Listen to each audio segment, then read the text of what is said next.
Wala naman naniniwala dyan eh. Bugat ng komunista yung ICC. Ayan, sasagutin kita sa ICC. Sino member ng ICC? NATO? No.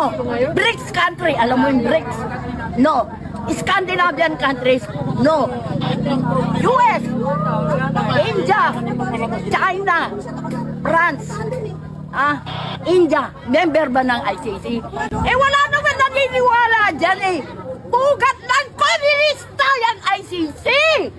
Yan si Trilining lang niwala siyang pinagkaloob mo ang kababayan mo. Bakit galit na galit ka kay Duterte? Harapin mo ako, Trilining.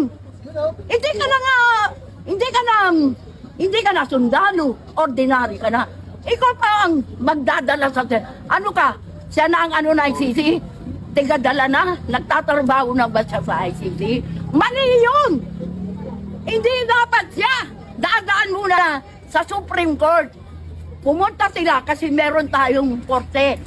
Meron tayong korte matatalino ang mga Pilipino.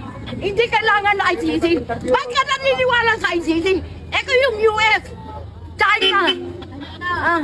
Hindi naniniwala eh.